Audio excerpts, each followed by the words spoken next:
मुझे अरविंद राय सर की वो लाइन आज भी याद है कि मुझे दिक्कत नहीं कि अगर तुम्हारे अंदर ओवर कॉन्फिडेंस है, मुझे दिक्कत तब होगी कि मेरी क्लास अटेंड करने के बाद भी तुम्हारे अंदर अगर confidence.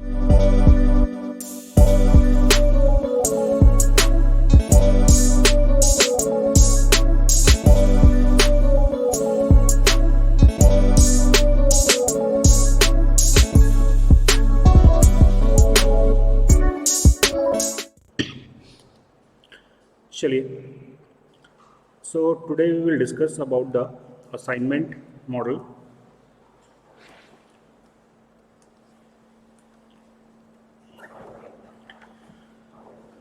Assignment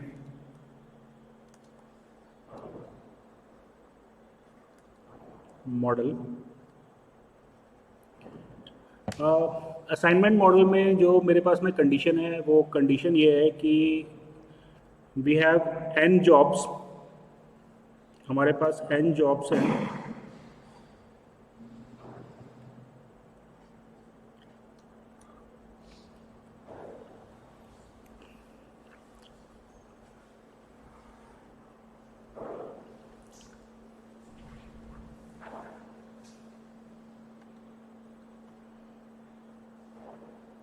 there are n jobs and n machines। जितने नंबर ऑफ जॉब्स हैं उतने नंबर ऑफ मशीन हैं, और कंडीशन ये है कि one job can only be assign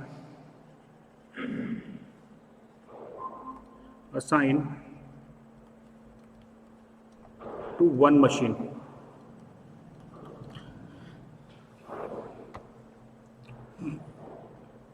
मेरे पास में n नंबर ऑफ जॉब है। सपोज मेरे पास में यहाँ पे एक एग्जांपल देख लेते हैं अपन। मेरे पास में 4 जॉब है यहाँ पे। I have 4 jobs। There are 4 jobs 1, 2, 3 and 4, and there are 4 machines 1, 2, 3 and 4। यहाँ पे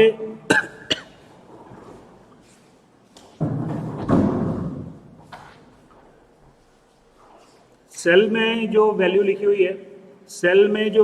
हुई है, ये कॉस्ट ऑफ असाइनमेंट है। यानी कि अगर मैं जॉब 1 को मशीन 1 को असाइन करता हूं तो 15 रुपए का खर्चा आएगा। अगर मैं जॉब 1 को मशीन 2 को असाइन करता हूं तो 13 रुपए का जॉब का खर्चा आएगा। बट कंडीशन ये है कि जॉब 1 को मैं इन 4 में से किसी एक ही मशीन को असाइन करूंगा, और दूसरा ये है कि हर मशीन के पास में एक जॉब होना चाहिए। हर मशीन के पास में एक जॉब होना चाहिए। Is it clear? Can I say it is a transportation problem? Can I say the assignment problem is nothing but a transportation problem?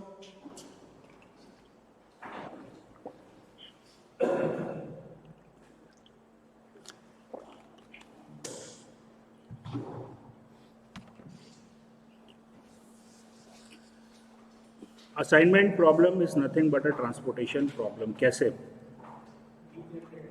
हाँ, क्या बोल रहा हूँ?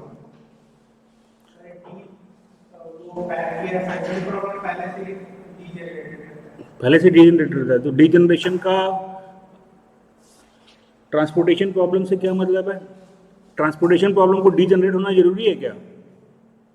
कुछ भी मत बोला करो यार, जितना बोलता हूं उतना सुना करो और समझा करो।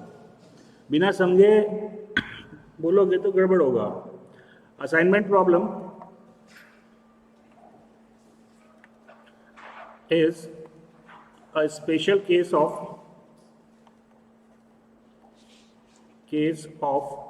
ट्रांसपोर्टेशन प्रॉब्लम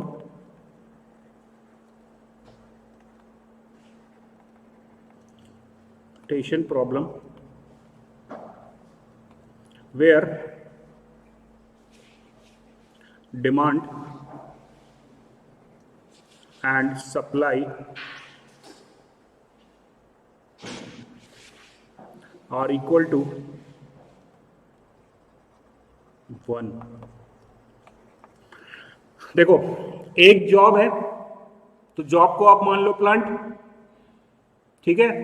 जॉब की जगह आप इसको समझ लो कि ये प्लांट है, तो प्लांट 1 का कैपेसिटी कितना है?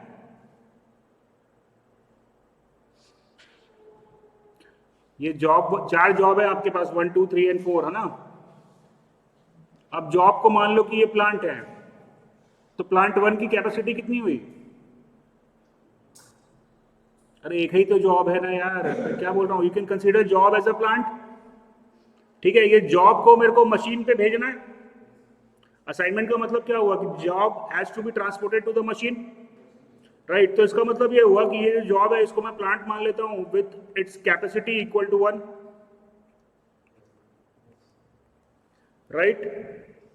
अब ये जो मशीन्स हैं इसको आप समझ लो डिस्ट्रीब्यूशन सेंटर, और हर मशीन को एक जॉब मिलना चाहिए, राइट। तो इसकी डिमांड हो गई वो भी 1 1 1।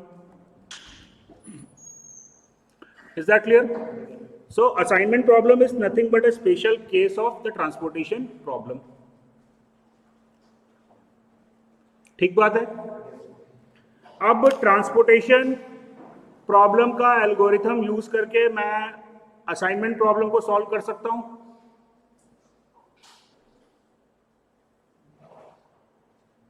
हाँ या नहीं? ट्रांसपोर्टेशन मॉडल का एल्गोरिथम, जैसे हमने ट्रांसपोर्टेशन प्रॉब्लम सॉल्व किया था, क्या उसी तरीके से हम असाइनमेंट प्रॉब्लम को सॉल्व कर सकते हैं? यार तुम बहुत टाइम लगाते हो आंसर देने के लिए। बिल्कुल कर सकते। अभी क्या बोला हूं, ये असाइनमेंट प्रॉब्लम है ही कुछ नहीं, ये it is a transportation problem. ये जो असाइनमेंट प्रॉब्लम है it is nothing but a transportation problem. तो बिल्कुल मैं ट्रांसपोर्टेशन प्रॉब्लम से इसको सॉल्व कर लूंगा। क्लियर है? लेकिन यहां पे अभी ये तुम बोल रहे हो वो ठीक बात है, यहां पे जो मेरे को सॉल्यूशन मिलेगा that would be degenerate solution. यहां पे जो मेरे को सॉल्यूशन मिलेगा, जो पहला सॉल्यूशन मिलेगा वो डीजनरेट होगा। कैसे डीजनरेट होगा? मान लो मैं पहले सेल पे 1 असाइन करता हूं, तो ये रो और ये कॉलम कैंसिल आउट हो गया, तो टोटल जो मेरे को असाइनमेंट मिलेगा वो 1 2 3 और 4 होगा, करेक्ट है। लेकिन मेरे को मिलना कितना चाहिए था? मेरे को मिलना चाहिए था, अगर डीजनरेट सॉल्यूशन नहीं होता तो मेरे को मिलना चाहिए था m प्लस n माइनस 1, यानी कि यहाँ पे मेरे को एलोकेशन मिलने चाहिए थे 7, लेकिन यहाँ पे मेरे को एलोकेशन मिलेंगे 4, करेक्ट है। तो मैं चाहूँ तो ट्रांसपोर्टेशन प्रॉब्लम की तरीके से भी इसको सॉल्व कर सकता हूँ, लेकिन that unnecessary increase my time. जैसे ट्रांसपोर्टेशन प्रॉब्लम को हम सिंप्लेक्स मेथड से सॉल्व कर सकते थे, लेकिन ट्रांसपोर्टेशन प्रॉब्लम की स्पेशल कंडीशन को ध्यान में रखते हुए हमने डायरेक्टली सिंप्लेक्स मेथड का इस्तेमाल नहीं किया। ट्रांसपोर्टेशन प्रॉब्लम को सॉल्व करने के लिए क्या किया हमने? पहले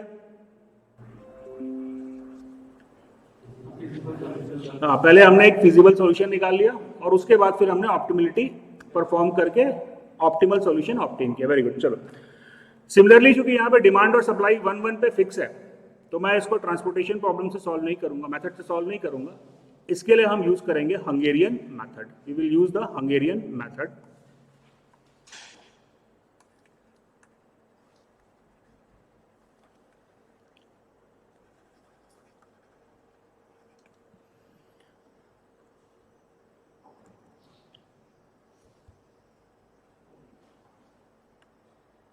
अभी ये हंगेरियन मेथड क्या बोलता है? सबसे पहला काम अपने को ये करना है कि ऑब्टेन, यहाँ पे स्टेप्स हैं, ध्यान पे रखनी पड़ेगी, याद रखनी पड़ेगी। पहला स्टेप है obtain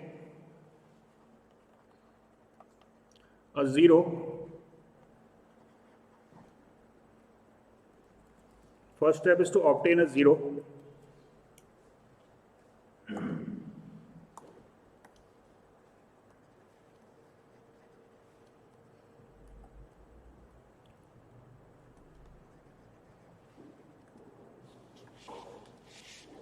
obtain a 0 in each row and each column.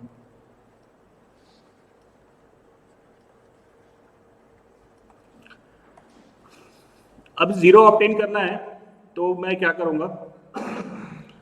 First row की सबसे मिनिमम वैल्यू कौन सी है? 13। तो 13 से ये सारे वैल्यूज को आप माइनस कर दो, तो कम से कम एक जीरो आ जाएगा, करेक्ट है। और ये जब मैं जीरो ऑब्टेन कर रहा हूँ तो बेसिकली मेरे को ये मालूम चल रहा है कि मशीन देखो यहाँ पे सेल 1 2 में जीरो आएगा और सेल 1 1 में 2 आएगा। इसका मतलब ये हुआ कि अगर मैं 1 को 2 पे ना असाइन करके 1 को 1 पे असाइन करूं तो 2 रुपए की कॉस्ट मेरी रिलेटिवली बढ़ जाएगी। तो हम यहाँ पे एक्चुअल कॉस्ट नहीं कैलकुलेट कर रहे हैं, हम कैलकुलेट कर रहे हैं रिलेटिव कॉस्ट। बात समझ में आई? देखो 13 से मैं माइनस करूंगा तो सेल 1 2 जो है वो जीरो हो जाएगा और सेल 1 1 की वैल्यू 2 आ जाएगी।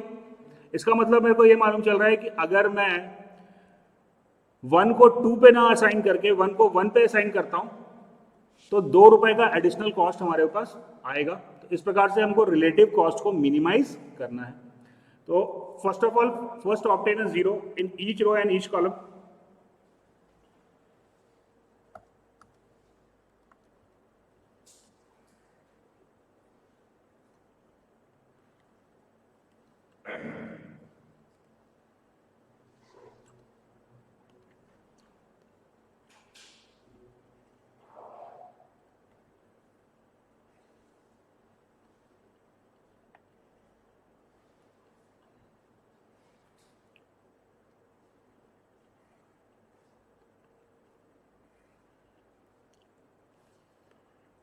तो फर्स्ट रो जो मेरे को मिल गई वो मिली 2 0 1 and 4।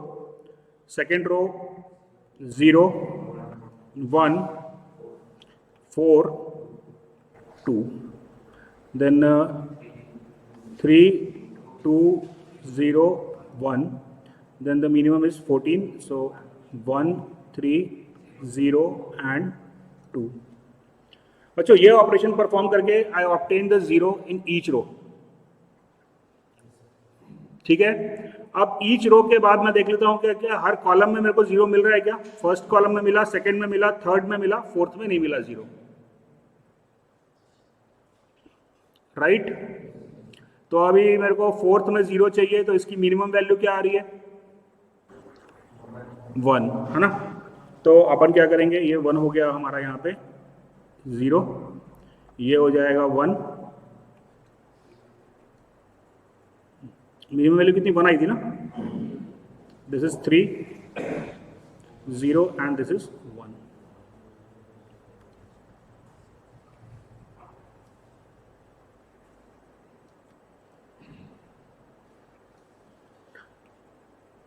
So now we have a 0 in each row and each column.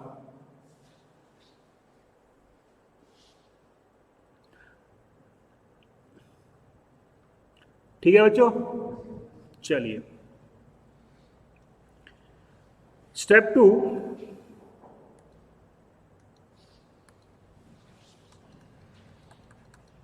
assign the zero, single zero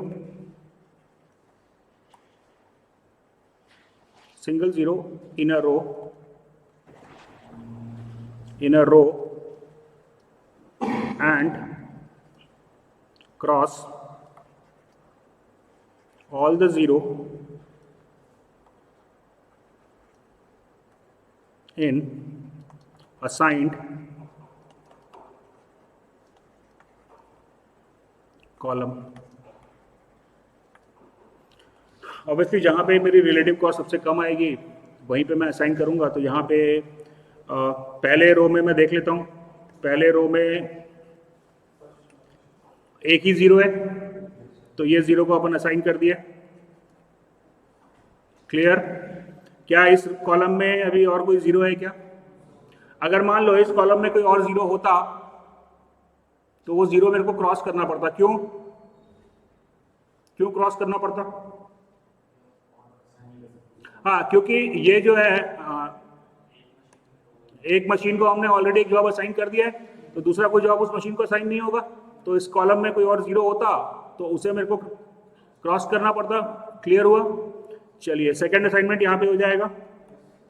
इस कॉलम में भी कोई जीरो नहीं है तो छोड़ देते हैं। थर्ड रो में 2 जीरो है तो आई डोंट नो कि कौन से जीरो को मेरे को असाइन करना है। तो मैं फोर्थ रो में आ गया, ये 0 मैंने बनाया, तो ये वाला 0 अब क्रॉस हो गया, अब खाली एक 0 बचा, इसको मैं असाइन कर देता हूँ। Is that clear? It's done. लेकिन हमेशा इतना आसान नहीं होने वाला है, हमेशा इतना आसान नहीं होने वाला। यहाँ पे हो गया असाइनमेंट मेरा कंप्लीट। क्या असाइनमेंट हुआ मेरा? 1 इज असाइन टू, 1 को मैंने असाइन किया जॉब 2 को, इसका कॉस्ट आया 13 रुपये। 2 को हमने असाइन किया 1 को, इसका कॉस्ट आया 11 रुपये। 3 को हमने असाइन किया 4 को, इसका कॉस्ट आया 11 रुपये। और 4 को हमने असाइन किया 3 को, इसका कॉस्ट आया 14 रुपये। तो जो मिनिमम कॉस्ट ऑफ असाइनमेंट आया वो मेरा 3, 4, 5 और 7, 47। The 47 unit is the minimum cost of assignment। ठीक है। इसके अलावा और किसी भी तरीके से अगर आप असाइनमेंट करोगे तो आपकी कॉस्ट जो है वो 47 से ज़्यादा आने वाली है। बच्चों क्लियर हुआ ये point? Any doubt, any difficulty to anybody? चलिए देखते हैं कि बाकी और क्या दिक्कत आ सकती है। तो उसके लिए एक दूसरा प्रॉब्लम अपन देखते हैं।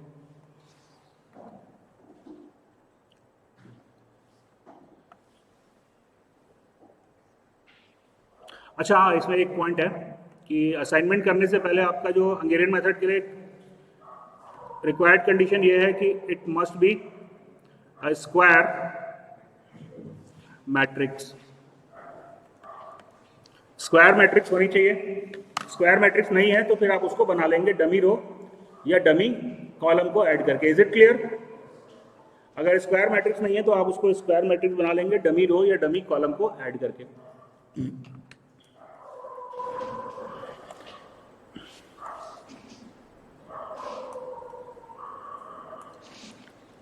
चलिए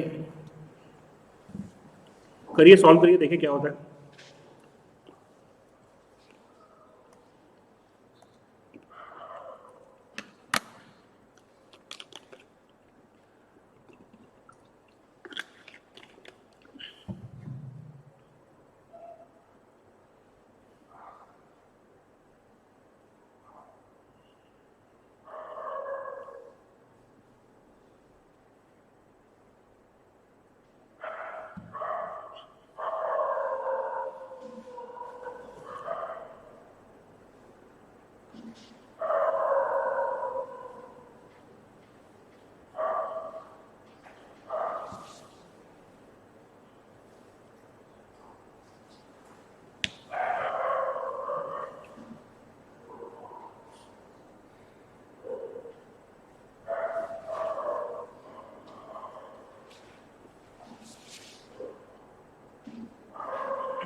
हो गया?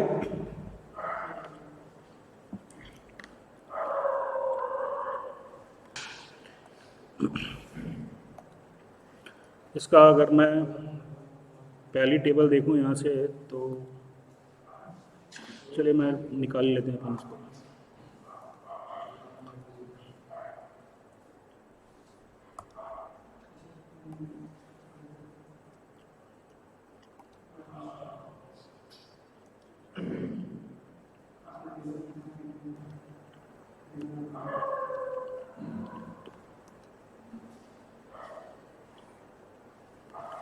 एक, दो, तीन, चार, 5।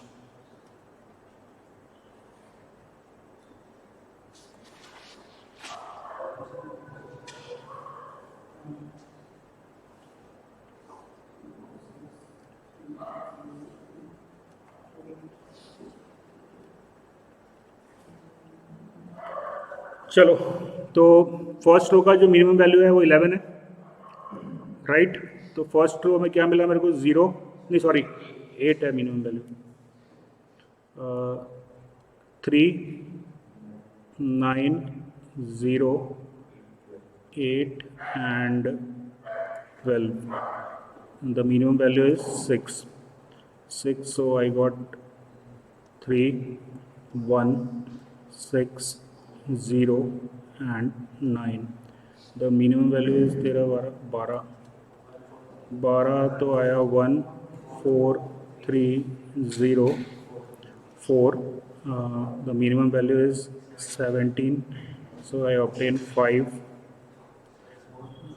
Sorry, 4 4 7 1. Sorry, 4 7 0 11 and 9. The minimum value is 10, so I obtain 4 0 2 1 3. So first row में कोई ज़ीरो नहीं है, तो फर्स्ट रो का जो मिनिमम वैल्यू आ रहा है वो 1 आ रहा है, तो यहाँ पे हो गया आपका, दिस विल बिकम 2.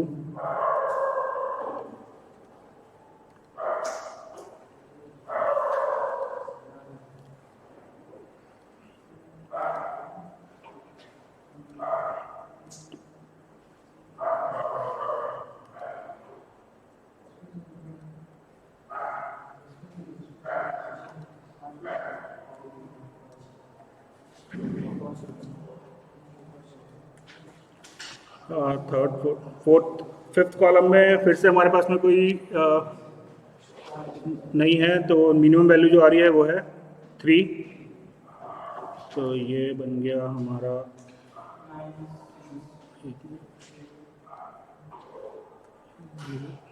मैं इसको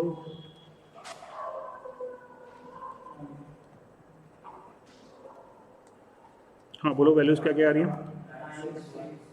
9 6 1 6. राइट, चलिए, तो फर्स्ट रो में एक ज़ीरो है, फर्स्ट रो में एक ज़ीरो है, तो इसको आप असाइन करिए. ये असाइन किया तो ये कॉलम में यहाँ पे ज़ीरो है, ये क्रॉस हो गया. सेकेंड रो में इसको मैंने असाइन किया, इसको असाइन किया तो ये वाला ज़ीरो जो है वो क्रॉस हो गया.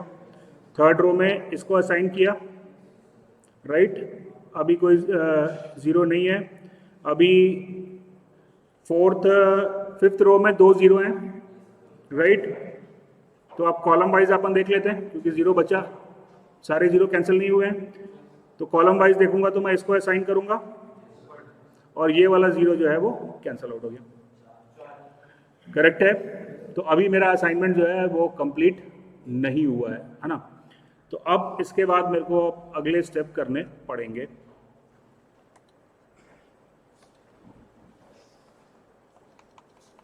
Mark the row which has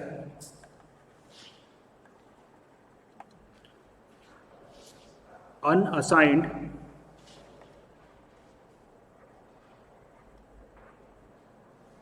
zero, which has unassigned zero. तो कौन से, कहाँ पे मार्क करूंगा मैं? Mark the row which has unassigned zero. Fourth row को मार्क कर लिया, करेक्ट. चलिए, फिर अगला step, mark the column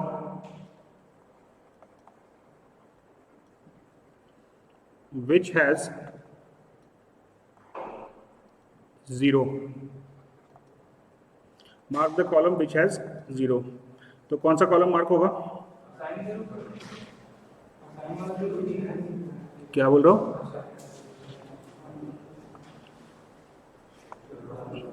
Mark the column which has assigned, which has zero in assigned. Sorry, क्या कर रहा हूँ मैं अभी? In mark row. Mark the column which has zero in mark row. तो कहाँ पे मार्क होगा?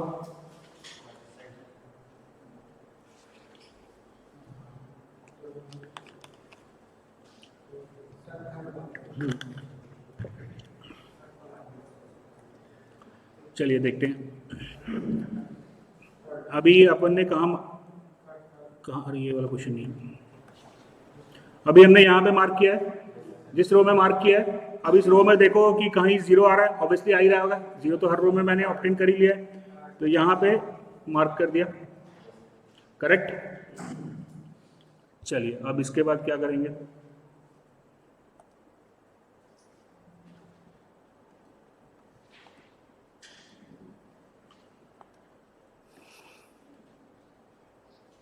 Step number 5, mark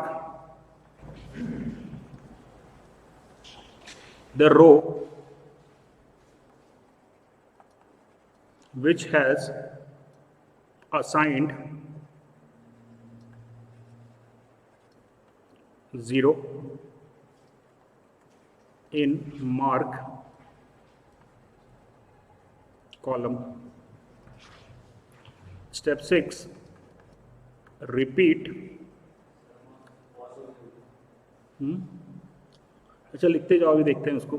mark the row which has assigned 0 in mark column. और नेक्स्ट स्टेप है repeat the step 4 and 5 till no further marking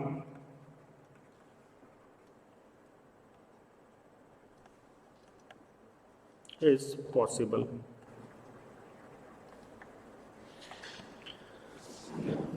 तो अभी हमने last marking करी थी, लास्ट मार्किंग हमने करी थी कॉलम की, करेक्ट है. कॉलम की मार्किंग करने के बाद अब इस कॉलम में देखो कहीं असाइंड 0 है क्या, है, तो यहां पे मार दो, करेक्ट है. अब जिस रो को आपने मार्क किया है, जिस रो को आपने मार्क किया है उस रो में जहां पे 0 है वहां फिर मार्किंग करनी है मेरे को. आ रही है बात समझ में? तो इस रो में जहां पे 0 था वो कॉलम ऑलरेडी मार्क किया हुआ है, राइट. नाउ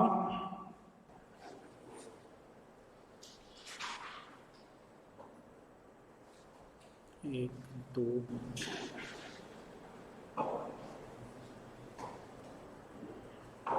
मार्क कॉलम,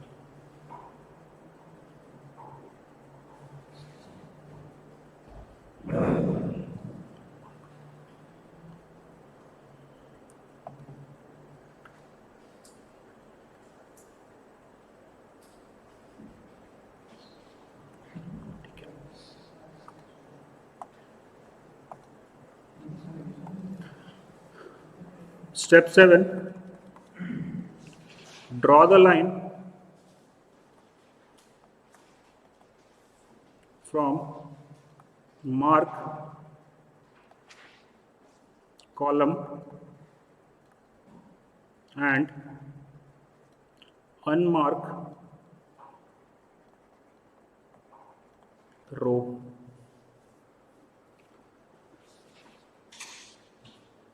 ठीक है, चलो लाइन अपन पहले ड्रॉ कर लेते हैं, बाद में बात करते हैं. अनमार्क रो से, यानी कि मैं लाइन ड्रॉ करूंगा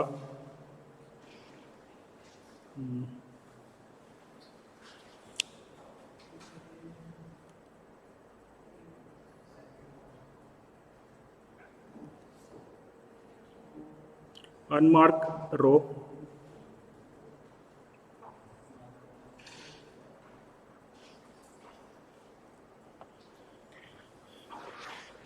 line is drawn through the unmarked row and mark column.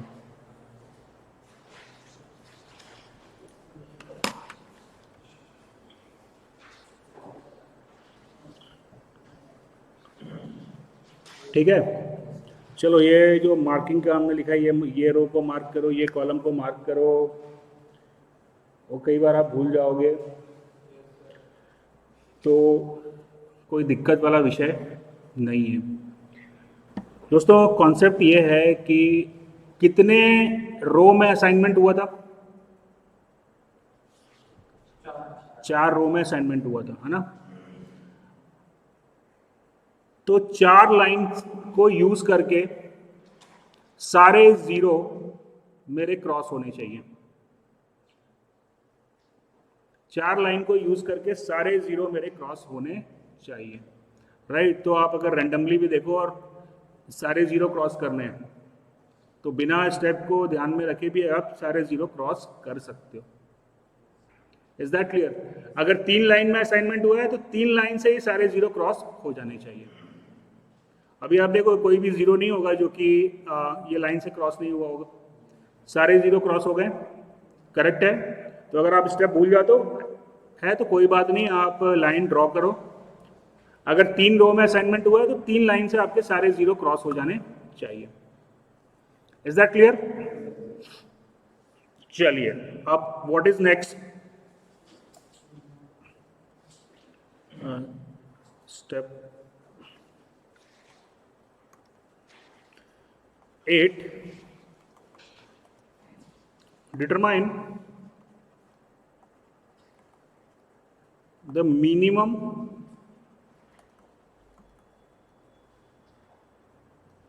of all the elements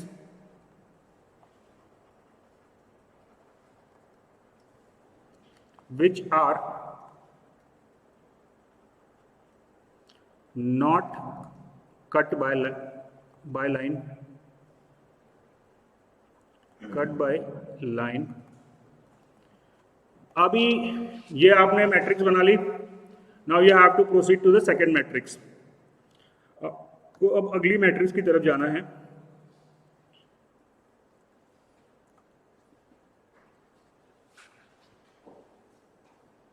you need to make another matrix. Another matrix बनाने के लिए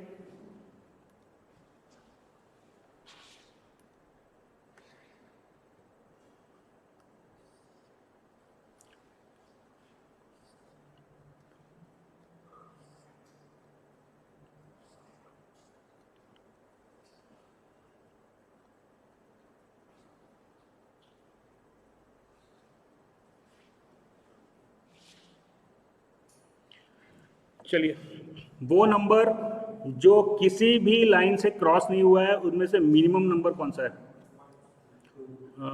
2, 9, 8, 9, 3, 7, 11, 6 है ना? तो इसका मिनिमम नंबर जो है वो 2 है। तो क्या करेंगे अपन?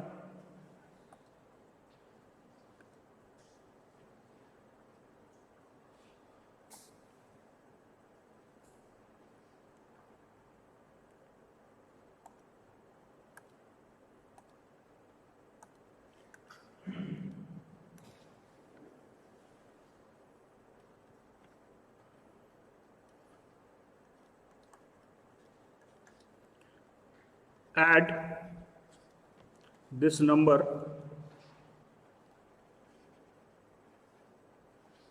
to the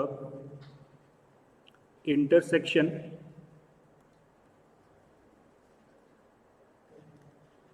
of 2 lines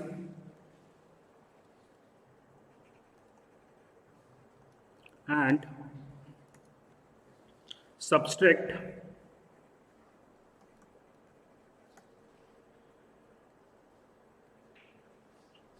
all the numbers which are not cut by any line by this number।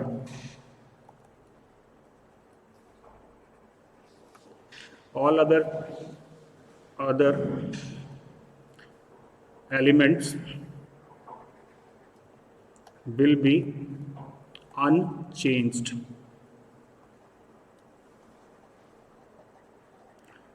all other elements will be unchanged। चलिए तो अभी नई मैट्रिक्स बनानी है। तो इसका जो मिनिमम नंबर था वो हमने फाइंड आउट किया, वो आया 2। ये 2 को मैं क्या करूँगा, वो नंबर जो 2 लाइन के इंटरसेक्शन पे हैं वहाँ पे ले जाके मेरे को इसको ऐड करना है। तो 2 लाइन के इंटरसेक्शन पे मेरे को मिल रहा है 6, करेक्ट है? तो 6 की जगह मैं लिख दूंगा 8, ये हो गया 8, ये हो गया 3 का हो गया 5 और ये 2 का हो गया 4, करेक्ट है? अब जो नंबर किसी भी लाइन से क्रॉस नहीं हुए हैं उसमें से ये नंबर 2 को मेरे को माइनस करना है। तो यहाँ पे आया 0, 7, 6, 7, कट गया, ये हो गया आपका 1594, right. All other will remain same. 21060401 03010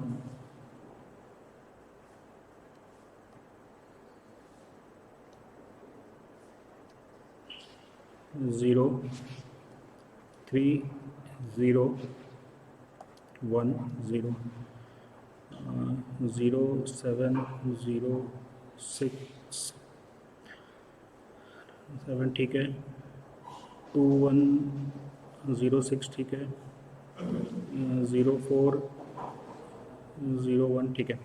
चलिए,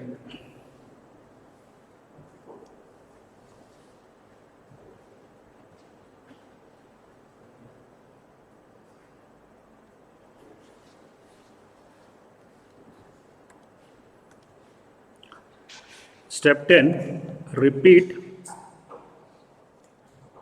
step 1 to 9 till optimal solution is obtained. Till optimal solution is obtained. Right. चलिए, यानी कि अभी नई मैट्रिक्स आ गई है, फिर से असाइनमेंट करके देख लेते हैं क्या मेरे को ऑप्टिमल सॉल्यूशन मिल रहा है. फर्स्ट रो में 2 जीरो हैं, छोड़ देता हूँ. सेकेंड रो में 1 जीरो है, असाइन हो गया. ये वाला जीरो क्रॉस हो गया. थर्ड रो में आया तो यहाँ पे असाइनमेंट हुआ, ये जीरो क्रॉस हुआ. फोर्थ रो में आया तो ये जीरो मिला और ये वाला जीरो क्रॉस हो गया, यानी कि फिर से मेरा काम अभी कंप्लीट नहीं हुआ. अभी कॉलम वाइज कर लेता हूं. तो यहाँ पे असाइनमेंट हुआ तो ये वाला जीरो क्रॉस हो गया. करेक्ट है बच्चों? Still work is not done, right. चलिए कंप्लीट करिए फटाफट इसको आगे.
तो गलत कर रहा हूँ मार्किंग.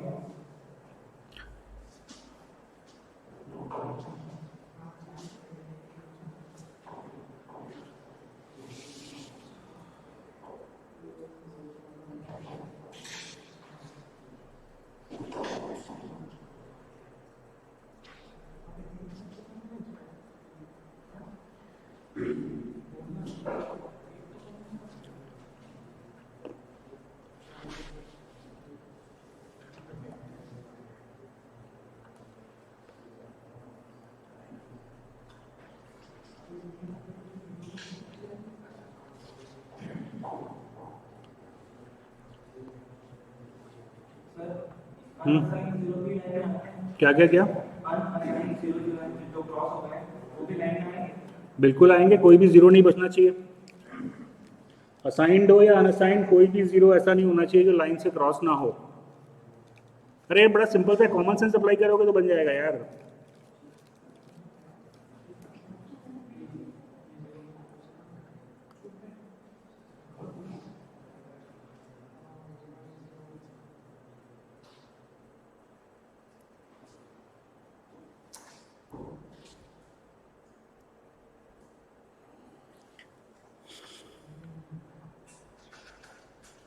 चलो रूल से निकाल के बनाओ ना।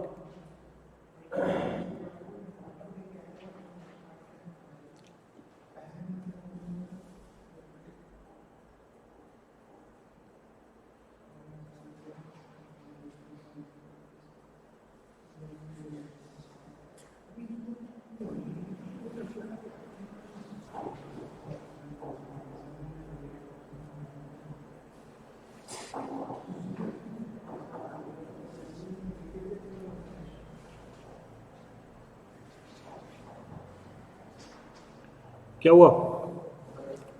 सबसे पहले कहाँ मार्क करोगे?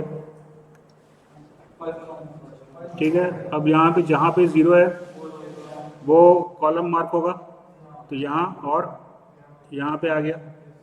करेक्ट है।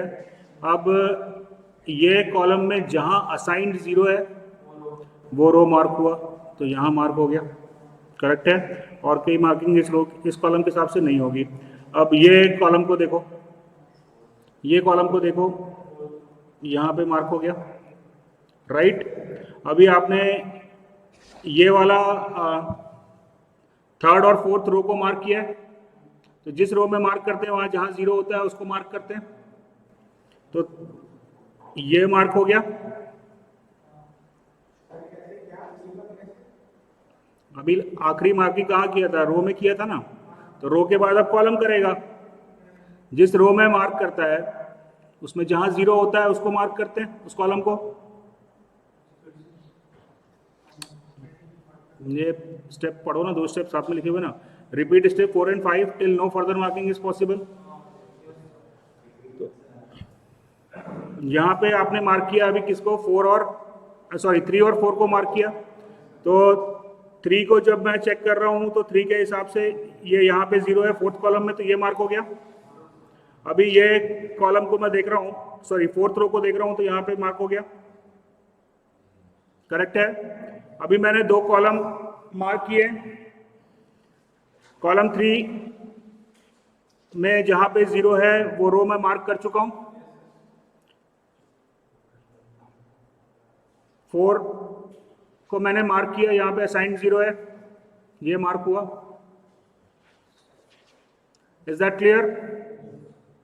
तो अभी ये नया मार्किंग हुआ।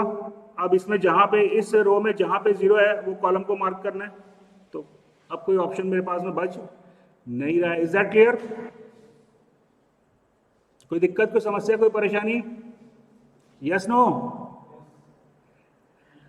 देखो, रो को मार्क करोगे, सुनो मेरी बात, रो को मार्क करोगे फिर कॉलम को मार्क करोगे। करेक्ट है। कॉलम को मार्क किया तो वो रो जहां पे असाइंड जीरो है उस रो को मार्क करोगे, फिर रो की मार्किंग हो गई, फिर आप कॉलम को मार्क करोगे।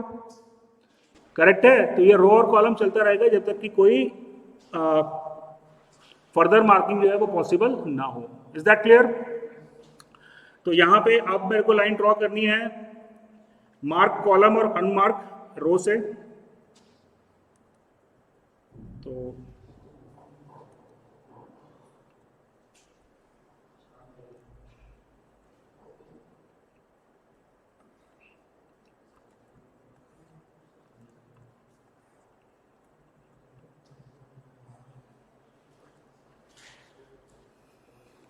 ठीक है, 4 लाइन आई, सारे जीरो कट गए।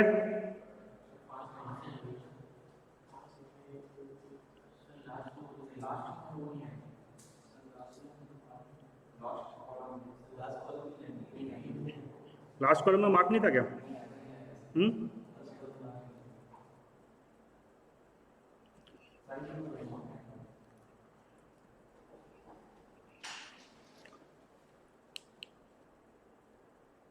मार्किंग एक बार फिर से चलो शुरू से कर लेते हैं मार्किंग।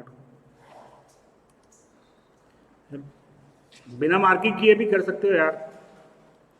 मेरे को 4 लाइन से क्रॉस करना है, 1 2 3 में कॉलम वाइज खींच लेता हूँ और एक मैं रो वाइज खींच ले रहा हूँ, राइट। बिना, चलो खैर अपन पहले एक बार रूल से कर लेते हैं, बस बिना रूल के भी मैं कर सकता हूँ। कुल मिला के ऑब्जेक्टिव ये है कि सारे जीरो आपके क्रॉस होने चाहिए। सबसे पहले मैंने मार्क किया यहाँ पे, पहली मार्क यहाँ रो पे मैंने मार्क किया, रो के बाद 2 कॉलम मेरे मार्क हुए। अब ये कॉलम पे मार्किंग के बाद ये वाला रो मार्क हुआ और यहां से मेरा ये रो मार्क हुआ। अभी इस रो से ये वाला कॉलम मार्क होगा, यहां पे मार्किंग नहीं आएगी, ठीक है।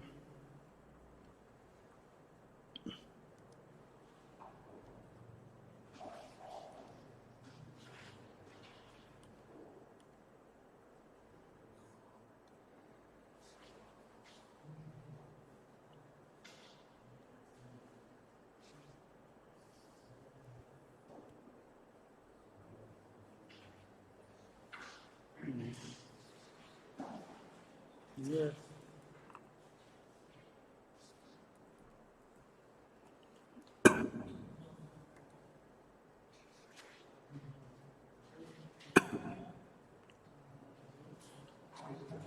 तो मार्क किया मैंने, फिर उसके बाद से अच्छा यहाँ पे ये और ये मार्क हुआ। इसके बाद जहाँ असाइनमेंट है तो यहाँ और यहाँ मार्क हुआ। अभी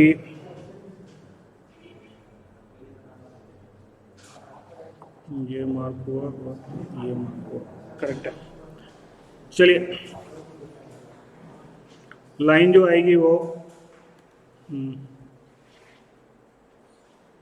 1 2 3 and 4।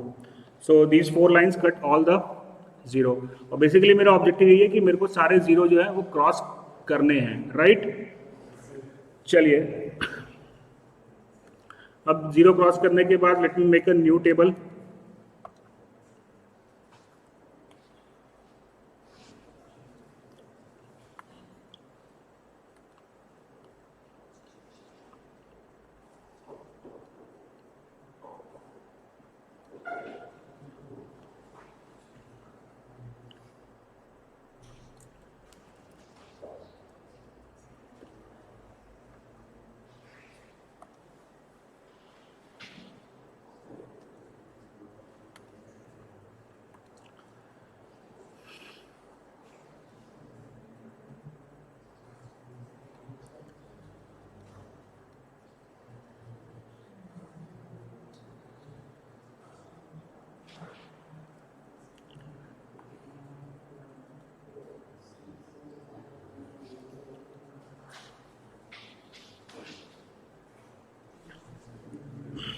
चलो क्या नंबर आ रहा है मिनिमम जो किसी लाइन से कट नहीं रहा है?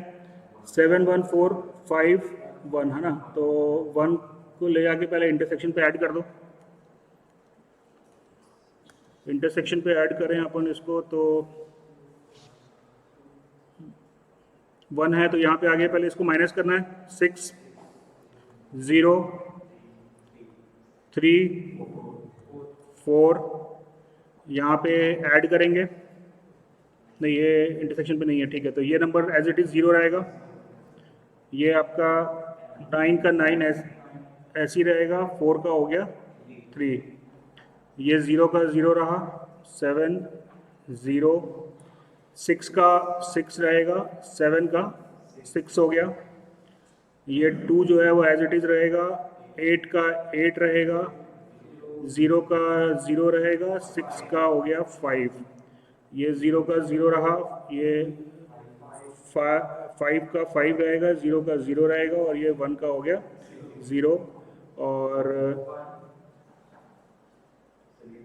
1 का 1 होगा, 3 का 4 होगा, 0 का 0 रहेगा, दिस 4 विल बिकम 5, 1 एंड 0।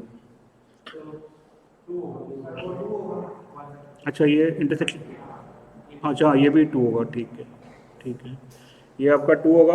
तो अभी अगर अपन देखें तो फर्स्ट रो में 2 0 हैं, सेकेंड रो में भी 2 0 हैं, थर्ड रो में भी 2 0 हैं, फोर्थ रो में 1 0 है,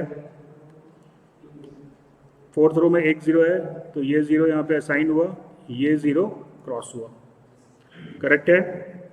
अभी फिफ्थ रो में भी 2 0 आ रहे हैं, कॉलम वाइज देख लें तो 2 0 2 0 2 0 2 0, रो वाइज फिर से चेक कर लेते हैं। तो यहाँ पे 1 0 आ रहा है फर्स्ट रो में, ये असाइन हो गया, ये कैंसिल आउट हो गया। अभी 2 0, यहाँ पे भी 2 0। अगर अपन देखें अभी कॉलम वाइज 2 0 2 0 और 2 0, रो वाइज 2 0 2 0 2 0, क्या करें अब आगे? हर रो और हर कॉलम में एक से ज़्यादा जीरो आ रहे हैं, करेक्ट है। इसका मतलब है कि ये प्रॉब्लम में मल्टीपल ऑप्टिमल सॉल्यूशन है, इस प्रॉब्लम में मल्टीपल ऑप्टिमल सॉल्यूशन है। बात समझ में आ रही है बच्चों? तो अभी आप क्या करो, किसी भी एक जीरो को रैंडमली असाइन कर लो, करके देख लो आप। चलो मैं ये वाला कर लेता हूँ, मैं ये वाला जीरो को असाइन कर लेता हूँ, आप ये वाले को कर लेना, करेक्ट है। और देखो आंसर सेम आ रहा है कि नहीं आ रहा है। असाइनमेंट कॉस्ट, ये जीरो मैंने कर दिया तो ये कट गया, मेरा असाइनमेंट यहाँ पे ये जीरो गया, ये कैंसिल आउट हो गया और ये, तो मेरा असाइनमेंट आया 1 1 को, 2 2 को, 3 4 को, 4 3 को और 5 5 को, करेक्ट है। इसमें टोटल असाइनमेंट कॉस्ट जो मेरी आ रही है वो 11 11 प्लस 7 प्लस 17 कहाँ आ रहा है, 12 आ रहा है ना, 12 12 प्लस 17 17 प्लस 13, तो टोटल मेरा जो आया कॉस्ट वो हो गया 30 30 और 30, हाँ ठीक है, 60 आ रहा है, करेक्ट है। मैंने कौन सा रैंडम सिलेक्शन किया था? आप दूसरे वाले को सेलेक्ट करके देख लो, दूसरे वाले को आप सेलेक्ट करके देख लो, 60 आनी चाहिए कॉस्ट।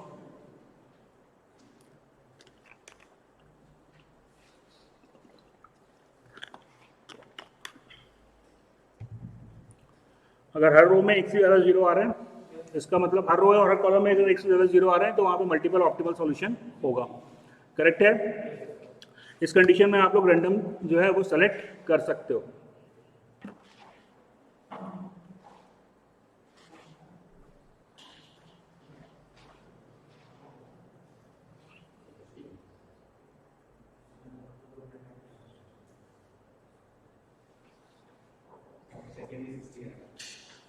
आएगा ना?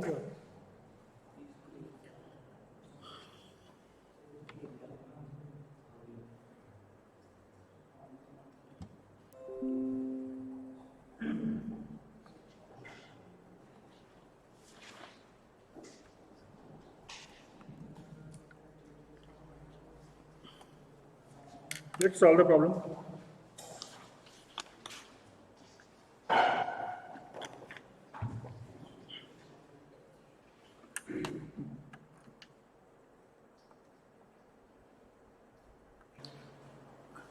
कितना 23 आ रहा है?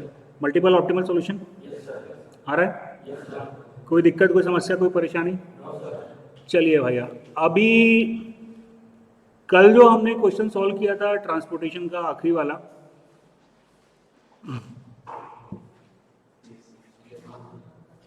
क्या उसको मैं हंगेरियन मेथड से सॉल्व कर सकता हूँ? क्यों?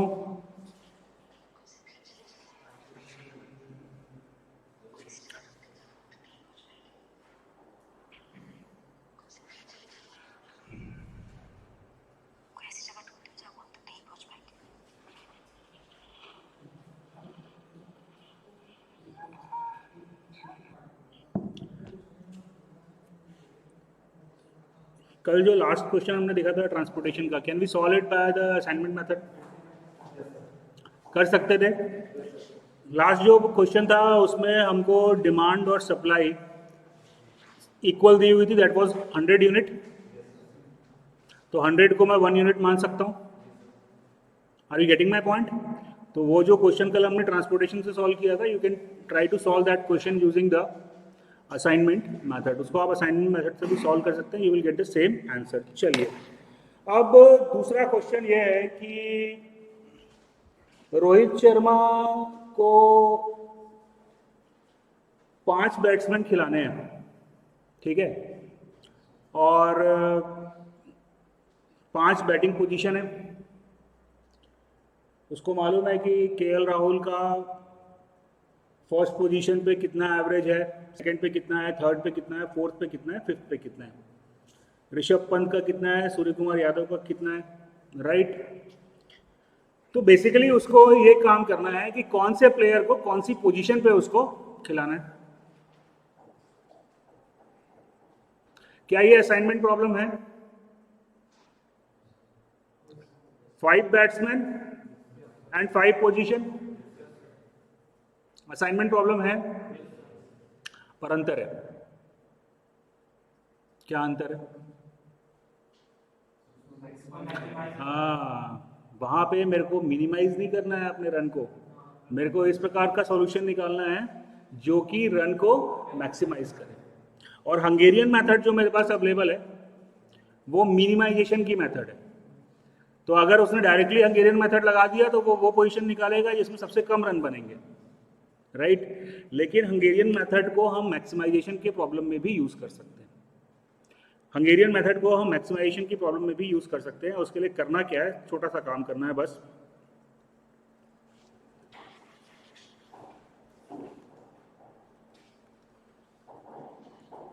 In case of maximization,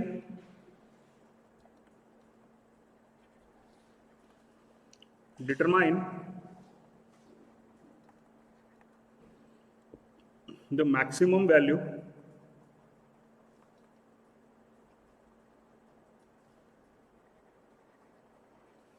x in the matrix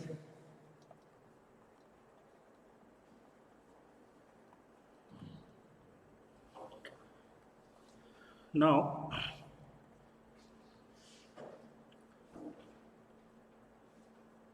Cell value equals to x minus xij, where xij is the value of the cell.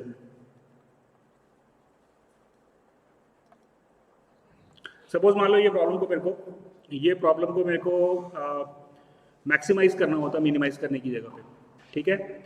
तो पूरे मैट्रिक्स की सब, हाँ यहाँ पे in the matrix maximum value x in the matrix, तो पूरे matrix की, एक रो की नहीं, पूरे मैट्रिक्स की मैक्सिमम वैल्यू देखो क्या है, 11 है ना। तो अब आप एक नई मैट्रिक्स बना लो,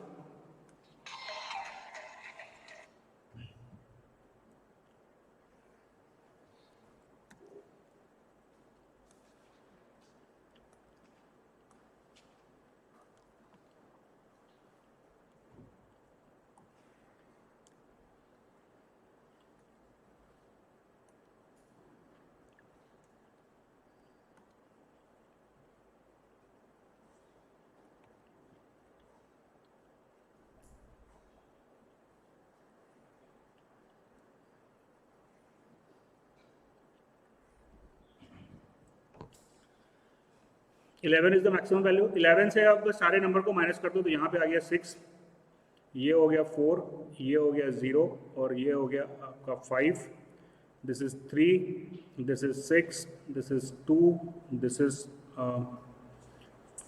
5, this is 7, this is 4, this is 1, this is 4, this is 1, this is 7, this is 3, and this is 8.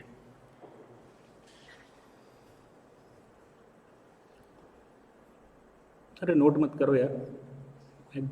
चलो ये इस मैट्रिक्स को मेरे को मैट्रिक्स 1 को मेरे को मैक्सिमाइज करना होगा, तो मैं क्या करूंगा, इस मैट्रिक्स को कन्वर्ट करूंगा मैट्रिक्स 2 में। करेक्ट है। अब आपने क्या करना है, हंगेरियन मेथड का इस्तेमाल करना है और प्रॉब्लम को आगे सॉल्व कर लेना है। क्लियर हुआ ये बात। अब ये मैट्रिक्स का जो सॉल्यूशन आएगा वो मेरे को इस मैट्रिक्स के लिए मैक्सिमाइजेशन की वैल्यू देगा। Is that clear. तो हंगेरियन मेथड जो है वो मेरे को मिनिमाइजेशन की प्रॉब्लम के लिए है, लेकिन हम इससे मैक्सिमाइजेशन की प्रॉब्लम को भी सॉल्व कर सकते हैं। इससे हम मैक्सिमाइजेशन की प्रॉब्लम को भी सॉल्व कर सकते हैं। उसके लिए करना सिर्फ ये है कि you have to find out the maximum value of the matrix, उस से बाकी सारी वैल्यूज को आपको माइनस कर देना है, उससे सारी वैल्यूज को आपको माइनस कर देना है, राइट। और उसके बाद जो मैट्रिक्स मिलेगी उसको आप हंगेरियन मेथड से सॉल्व कर लीजिए। जो आपको सॉल्यूशन मिलेगा वही आपके मैक्सिमाइजेशन का सॉल्यूशन होगा, वही मैट्रिक्स 1 के मैक्सिमाइजेशन के का सॉल्यूशन होगा। क्लियर है बच्चों ये। कोई दिक्कत, कोई समस्या। करेक्ट है।